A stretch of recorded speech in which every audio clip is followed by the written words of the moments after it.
Shalom a todos ustedes, nuevamente les saludo en el nombre de Yeshua. Es un gusto contactarlos una vez más para retomar nuestra serie de estudios que estamos llevando a cabo y que recién comenzamos. ¿Se acuerdan cómo se titula?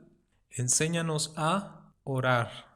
Que esa sea nuestra petición a nuestro Maestro para poder fortalecer nuestra vida de oración. Ese es el objetivo de esta serie de estudios, ¿de acuerdo? Hoy vamos a ver la primera parte porque la vez anterior vimos únicamente la introducción para saber qué es orar y qué no es orar. Así que vamos a recapitular. Dijimos que orar no es solamente platicar, charlar, conversar con Dios. Es más que eso. Se trata de una conexión con Dios, estar conectados con Dios, tener una intimidad con Dios. De eso se trata orar desde el pensamiento hebreo, porque dijimos que la palabra oración en hebreo se dice tefilá, y esa palabra nos da la idea de estar en conexión, estar en intimidad con Dios. Y es obvio porque ¿qué podemos pensar de las personas que lamentablemente tienen esta incapacidad de hablar, que son mudas? ¿Qué podemos pensar de ellos? ¿Que están imposibilitados de orar a Dios? ¿Verdad que no? Así que ellos pueden hacer tefilá. Si bien no van a poder articular palabras, no pueden articular porque la oración, la tefilá, no solamente involucra los órganos del habla, como es la boca, la lengua, la garganta, los pulmones, sino que la tefilá involucra el corazón, es decir, el alma, el centro de nuestro ser, nuestro espíritu, nuestra mente, incluso nuestras fuerzas. Entonces, la persona que es muda, nunca va a ganar un premio de oratoria, por supuesto, pero él puede hacer tefilá, él puede estar conectado con Dios también, porque puede elevar su alma a Dios, puede hacer que su alma se exprese, porque el alma puede hablar, ¿de acuerdo? Con su espíritu se puede conectar con Dios. Entonces hoy vamos a ver lo que Yeshua respondió a la solicitud de su discípulo. ¿Qué le dijo su discípulo? Enséñanos a orar. Y Yeshua dijo, bueno, entonces cuando ores vas a orar de la siguiente manera. Padre nuestro que estás en los cielos. Y aparece lo que dijimos que es una oración muy famosa y que quizás nos la sabemos de memoria, pero que no es el objetivo aprenderla de memoria. De hecho, no era la intención de Yeshua, también eso lo mencionamos, y también hicimos hincapié en que Yeshua, él advirtió que cuando oremos no usemos vanas repeticiones. Que no por nuestro mucho bla, bla, bla, bla en la oración pensemos que vamos a ser escuchados o vamos a obtener el favor de Dios. Eso ya también lo explicamos. Entonces Yeshua no quería o no estaba pretendiendo que ellos ahora se aprendieran la nueva forma de rezar, una nueva forma de rezar. Por supuesto que no. Lo que Yeshua quiere mostrarnos en cada expresión de esta oración del Padre Nuestro son las claves precisas para lograr una conexión con Dios. Y hoy nos vamos a centrar en esa primera expresión que es Padre Nuestro. Ahí está la primer clave para que nosotros podamos conseguir ese primer enlace con Dios. Y ese primer enlace se consigue a través de una relación con Dios como la de un padre a un hijo. Así que para empezar a conectarnos con Dios tengo que asegurarme que soy su hijo. Tengo que asegurarme que el Dios de la Biblia, que el Dios de Israel es también mi Padre. Y aquí ya la situación se pone más delicada porque por eso decía que no cualquiera tiene una conexión con Dios. ¿Quiénes son los que pueden hacer únicamente tefilá? Los hijos de Dios. Los que no son hijos de Dios no pueden hacer tefilá. Y digo que aquí ya se pone más delicada la situación, porque cuando oro, entonces ¿a quién le oro? Si no soy hijo de Dios, entonces ¿a quién le oro? ¿A quién le estoy llamando Padre? ¿Realmente me estoy enlazando con Dios? ¿Realmente estoy teniendo esa comunión con Dios como la de un padre? Yo sé que las abuelitas le dijeron siempre a sus nietos, todos somos hijos de Dios, hijo mío, ¿no? Todos somos hijos de Dios. Eso suena muy bonito, muy filosófico. De hecho, filosóficamente hablando, eso puede servir nada más para llevar la fiesta en paz entre todos. Pero hablando bíblicamente, la realidad es otra. Porque ¿qué dice la Biblia al respecto? En el Evangelio de Juan capítulo 1, versículos del 11 al 12, dice de la siguiente manera, Juan 1, 11 y 12, a lo suyo vino y los suyos no le recibieron. Aquí hago un paréntesis. Aquí el texto no está hablando nada de judíos y que los judíos le rechazaron. Tengo un video en YouTube en el canal de Lumbrera en el Camino. Lo pueden revisar. Habla justamente de eso. El título se llama de ese video La doctrina del reemplazo al descubierto. Lo pueden revisar. ¿Sale? Bueno, pero ahora lo que nos atañe más propiamente es el versículo 12 donde dice: mas a todos los que le recibieron les dio potestad de ser hechos hijos de Dios, a los que creen en su nombre. ¿A quiénes les dio el derecho de ser hijos de Dios? Aquellos que le reciben. Es decir, únicamente los que reciben al verbo de Dios, la palabra hecha carne, los que reciben su mensaje, que es el verbo, que la palabra verbo en griego pues sabemos que es logos, pero en arameo es memra y hace referencia a la palabra. ¿Y qué es la palabra? Sabemos que es la Torá. Yeshua es la Torá viviente. ¿Y dónde está la Torá escrita? Pues la tenemos en nuestras Biblias, ¿verdad? Cuando yo recibo la Torá, cuando yo recibo la palabra, cuando yo recibo a Yeshua completo, no parte de Yeshua solamente, cuando yo recibo a Yeshua en su totalidad, acepto su mensaje, acepto su Torá, acepto su palabra, acepto sus instrucciones, en ese momento yo me convierto en un hijo de Dios.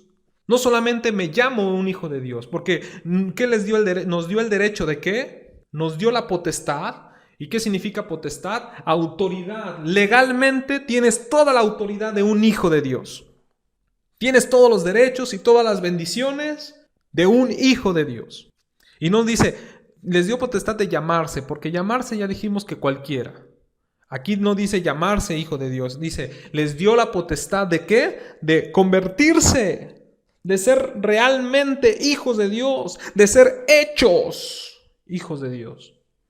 Qué bendición si nosotros ahora podemos testificar y podemos declarar que hemos recibido a Yeshua de manera total, no solamente parte de Yeshua. Y cuando digo parte de Yeshua, me refiero a que no maquillo las enseñanzas de Yeshua para menospreciar su Torah. Entonces vemos claramente que la Biblia dice que no todos los habitantes de este mundo, que son creación de Dios, no todos le recibieron y por lo tanto no se ganaron el derecho de ser hijos de Dios. No todos son hijos de Dios. Ahora la pregunta sería, si no son hijos de Dios, ¿de quiénes son hijos? ¿Quién es su padre? ¿De quién son hijos? Y yo sé que ya ustedes están pensando, del diablo, por supuesto.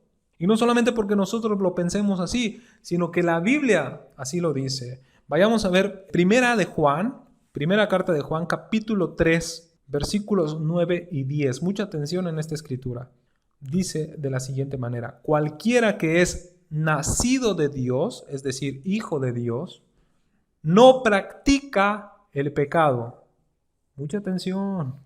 Cualquiera que es hijo de Dios, no practica el pecado. Y la palabra practica, que aparece allí en original, hace pensar de que aquella persona constantemente peca de manera continua. También todo hace suponer que la palabra pecado que aparece allí, Yohanan siendo un judío y de habla hebrea, la palabra pecado que aparece allí, que él debió haber escrito en hebreo, es pesha. La palabra pesha quiere decir rebelión, rebeldía, pecar con total alevosía, con ventaja, de manera deliberada. ¿Qué es lo que dice la Biblia? No importa, yo hago lo contrario. Eso es pecado, pesha. Yo sé que en griego hay una sola palabra para determinar pecado, ¿verdad? Que es amartía, y eso es pecado sencillamente en griego. Pero no estamos estudiando la Biblia desde la perspectiva griega, helénica, sino estamos estudiando la Biblia desde la perspectiva hebrea, porque el ADN de la Biblia es hebreo, ¿cierto? Bueno, entonces la palabra que aparece allí en hebreo es pesha. Cualquiera que es nacido de Dios no puede rebelarse en contra de Dios, pecar de manera deliberada. ¿Por qué digo de manera deliberada? Porque como personas, como seres humanos, no somos perfectos y fallamos y cometemos errores y pecamos. Pero esos pecados, como dice el chavo, son sin querer queriendo, ¿no? Es decir, son sin intención, son sin querer ofender a Dios, son por torpeza. ¿Me explico? Yo sé que en la teología cristiana normalmente se dice, pecado es pecado y punto. Tampoco quiero hacer apología del pecado, Pero recuerdan que el apóstol Pablo dijo, hay pecados de muerte y pecados no de muerte. Porque Pablo, siendo un rabino judío, entendía que habían pecados de muerte, pecados más graves. Ahora, no estoy diciendo que los pecados no tan graves tenemos chance de cometerlos. Simplemente hay pecados que no son de condena mayor, ¿cierto? Yo sé que esto suena un poco controversial porque en el cristianismo nos hacen creer pues, que todo pecado es pecado, ¿no? Porque la paga del pecado es muerte y punto. Sí, eso dice la Biblia, pero la palabra ahí es peshá. El pecado de muerte, según la Torah, es peshá, ¿ok? Bueno, después vamos a abundar sobre ese tema, para no meternos en Honduras, pero eso es lo que dice la Biblia. Cualquiera que es hijo de Dios no comete peshá, no comete rebelión, no comete pecados de manera deliberada, intencional, o aquel que está atado ya a un pecado y aunque sabe que es pecado y lo sigue haciendo y lo sigue haciendo y lo sigue haciendo, eso ya es rebelión. ¿Me explico? No puede ser hijo de Dios, no puede llamarse hijo de Dios. ¿Por qué? El mismo texto nos dice, porque su simiente, y también quiero que pongamos mucha atención a esa palabra, simiente, no está en él. Su semilla, la semilla de Dios no está en él. Recuerdan que en la parábola del sembrador, ¿a qué es comparada la semilla? A la palabra. La palabra de Dios no está en él, la semilla de Dios no está en él, para que cambie su naturaleza, para que cambie su comportamiento. No está en esa persona. Pero aquella persona que tiene la palabra dentro de sí, no puede pecar, porque tiene la palabra en su corazón. ¿No dice el salmista? En mi corazón he guardado tus dichos para no pecar en contra tuya. En mi corazón los he guardado. Está tu palabra en mi corazón.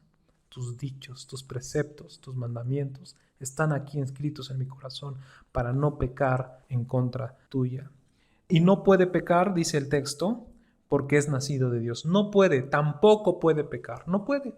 No puede cometer actos de rebelión. No puede, sencillamente. El verso 10, en esto se manifiesta, es decir, se da a conocer, se evidencia los hijos de Dios y los hijos del diablo. Y aquí hay una separación bien obvia. Los hijos de Dios por un lado y los hijos del diablo por otro. Cualquiera que no hace justicia y que no ama a su hermano no es hijo de Dios. Ahí está. Sencillamente ahí ya revela la Biblia que hay hijos de Dios y que hay hijos del diablo. Y aquí yo quisiera que analicemos ahora la palabra hijo. ¿Qué es un hijo? Cabe resaltar que la palabra hijo en hebreo se dice ben. Así se dice, ben. Tomen nota. Y se escribe con dos letras.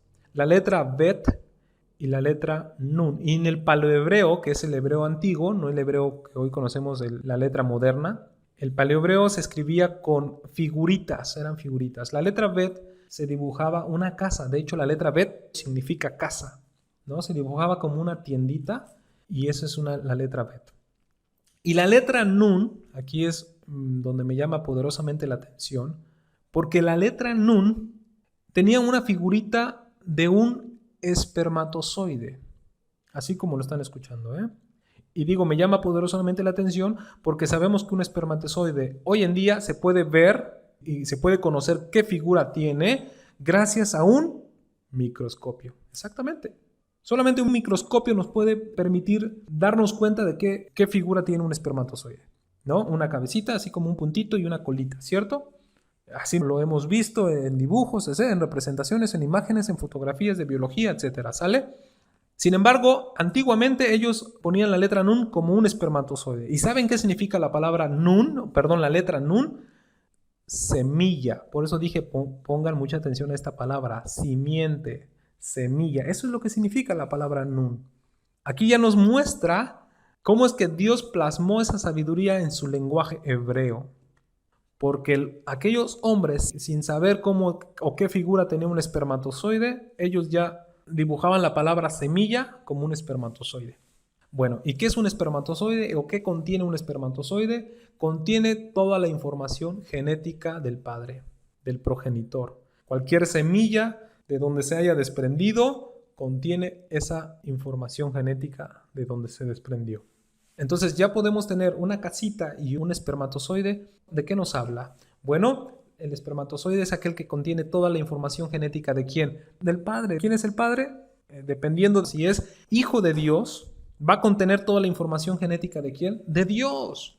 Los rasgos de Dios, el carácter de Dios, la personalidad de Dios, Los atributos que están en Dios se van a reflejar en el Hijo. Es natural. Nosotros como hijos carnales, como hijos naturales, tenemos los rasgos de nuestros padres. Tenemos el rasgo de nuestro papá. Tenemos la fisonomía en ocasiones muy parecida a los papás. A veces son como gotas de agua, ¿cierto? Veo a mi hermano Marcos y es una gota de agua idéntica a la de mi papá. Se parece mucho a mi papá. Tiene los rasgos físicos de mi papá. Analí también, no se diga. Y a lo mejor nosotros, por ejemplo, Asael y yo, a lo mejor no tengamos muchos definidos los rasgos físicos de nuestro padre, aunque sí hay algunos rasgos, pero en personalidad, en carácter, debemos tener algo de él. ¿Por qué? Porque él es nuestro padre. Y tenemos mucho de él, por supuesto, también, ¿cierto? Igual ustedes ven a sus hijos tienen mucho de ustedes. Estoy hablando a los padres. Sus hijos tienen mucho de ustedes, sus rasgos que están en ustedes los tienen sus hijos. Y eso evidencia que son sus hijos, ¿no? Así es como funciona esto de la genética. Ahora, en este caso, los hijos de Dios se parecen a Dios y los hijos del diablo se parecen a el diablo. Cada quien se parece a su padre. De hecho, esto me recuerda cómo nuestro Señor, Yeshua, tuvo que evidenciar a aquellos que orgullosamente se decían ser hijos de Dios y pertenecer al linaje de Abraham, pero no. Les tuvo que decir, ustedes no son hijos de Abraham. Si fuesen hijos de Abraham, las obras de Abraham hiciesen. Ustedes son hijos del diablo. ¿Por qué? Porque se parecen al diablo. Esto lo podemos ver en el Evangelio de Juan, capítulo 8, verso 44. Le doy lectura. Vosotros sois de vuestro padre el diablo.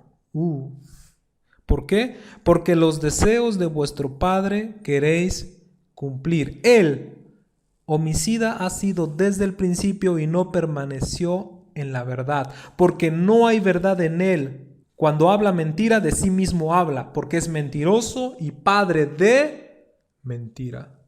Así que cuando nosotros queremos obrar de la misma manera, engañosamente, con mentiras, estamos actuando como ¿quién? ¿De quién seremos hijos?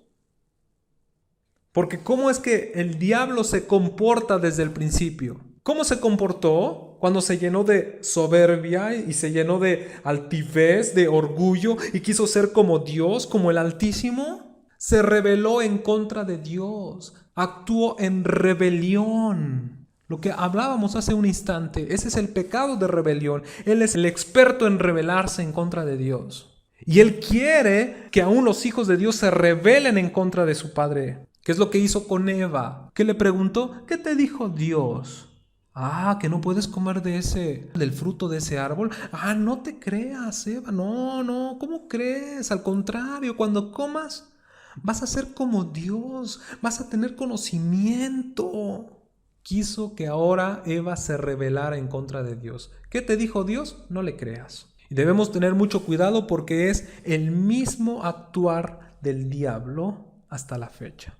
Es la manera de cómo él sigue haciendo hijos. Él sigue ganando hijos para sí de la misma manera. ¿Qué dice la ley? ¿Qué dice la Torá? No, ya no creas. Eso ya no, eso es en otro tiempo, en otra dispensación. Ahora estamos en el tiempo de la gracia y en el tiempo de la gracia ya se permite esto, aquello, lo otro. No así nosotros. Porque cuando nosotros obedecemos la Torá, cuando queremos guardar la Torá, es una señal de que somos hijos de Dios. Así lo expresa la carta de Gálatas, capítulo 4. Vayamos a esta carta, que también es una carta bastante controversial. Ya daremos después un poco de tiempo para estudiar esta carta. Pero vayamos a Gálatas, capítulo 4, versículo 4 al 6. ¿Sale? Dice el verso 4. Mas venido el cumplimiento del tiempo, Dios envió a su Hijo, nacido de mujer, hecho súbdito a la ley, para que redimiese a los que estaban debajo de la ley, a fin de que recibiésemos la adopción de hijos. Y aquí quiero hacer un paréntesis.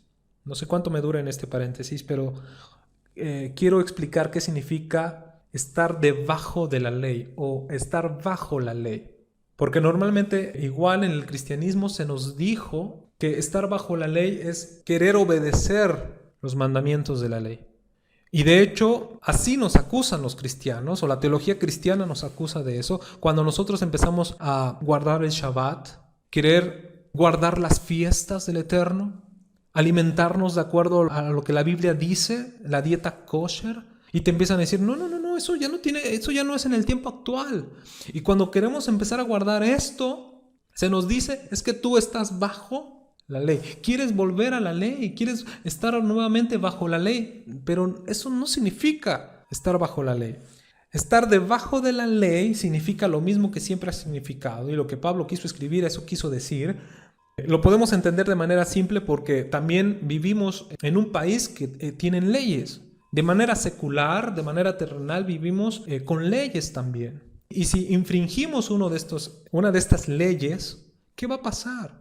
Si robamos, va a llegar la policía y nos va a atrapar. Si nos cacha, nos va a atrapar, nos va a capturar y empezamos en un proceso judicial. Y después de ese proceso judicial se nos declara que somos culpables y después recibimos una condena.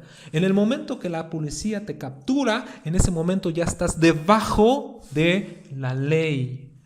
No estuviste a la altura de las exigencias de las leyes de este país.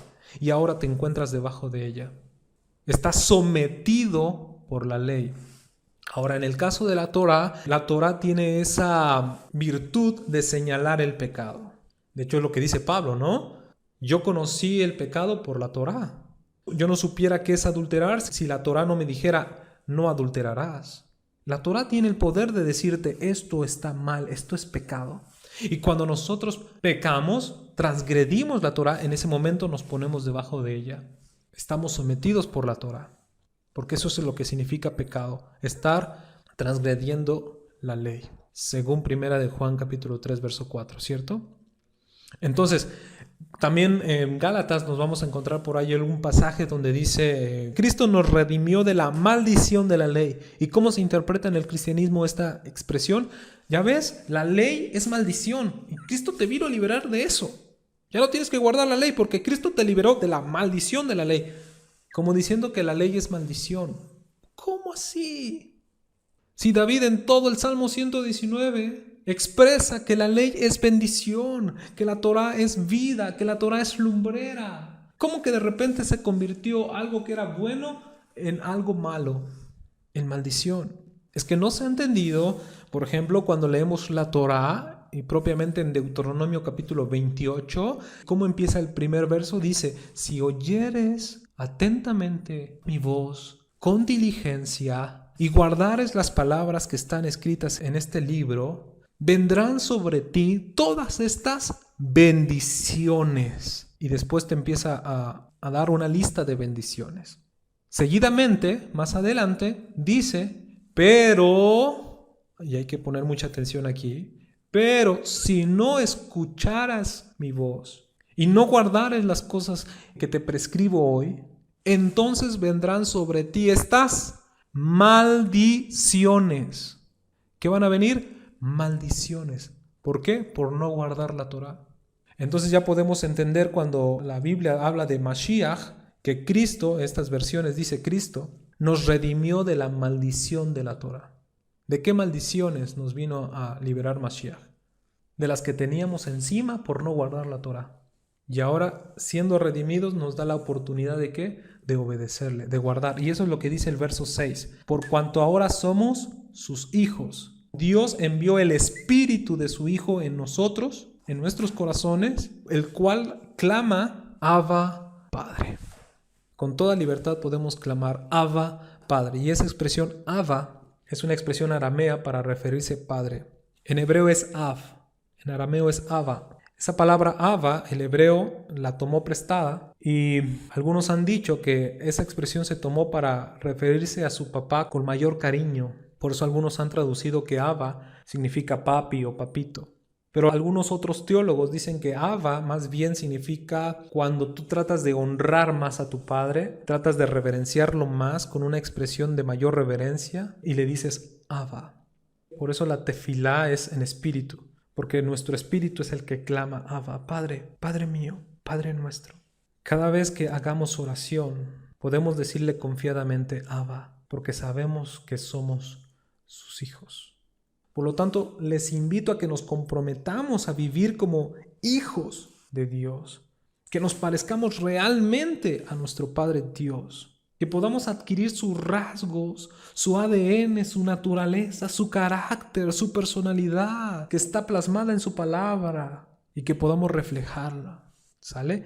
Así que la tarea, ahora sí les voy a dejar, la tarea primordial es orar, ¿ok? Orar. La enseñanza se trata de orar. Estamos titulando esta enseñanza Enséñanos a orar. ¿Y cómo puedo aprender a orar? Orando. Empieza a orar. Es como nadar. ¿Cómo vas a aprender a nadar? Metiéndote al agua. Afuera del agua no vas a aprender a nadar. Por mucho que se te explique, mueve los brazos así y extiende y respira de esta manera. Por mucho que se te explique, la teoría no sirve de nada si no te metes al agua. De igual manera, en la oración no sirve de nada lo que se dice, lo que se habla, lo que se escucha, si no empiezas a orar. Empieza a orar, empecemos a orar. Esa es la primera tarea. En la tarea de conocimiento, yo les pido de favor, mándenme ejemplos o citas bíblicas de cuáles son las oraciones que Dios no escucha, que Dios no atiende. Bueno, yo sé que Dios escucha todas las oraciones porque no está sordo, ¿verdad? Dios le dijo a Moisés, el que hizo el oído no oirá. Por supuesto, Él oye todo, Él lo escucha todo. Él es omnipotente, omnipresente, lo escucha todo. Pero no considera las oraciones de los pecadores. Cierra sus oídos a los pecadores, a los que no son sus hijos. Y mándenme ejemplos, por favor. Citas bíblicas de cuáles son las oraciones que Dios no escucha. Tienen hasta el miércoles, ¿sale? Les doy hasta el miércoles para que envíen por este mismo medio, por WhatsApp, las citas bíblicas. Están leyendo la Biblia, pueden transcribir en WhatsApp el mensaje, el texto, o muchos de ustedes tienen la Biblia en su celular como aplicación. Pues simplemente copian el texto y le dan compartir. ¿De acuerdo? Los espero en la próxima sesión con la ayuda del Eterno. Shalom.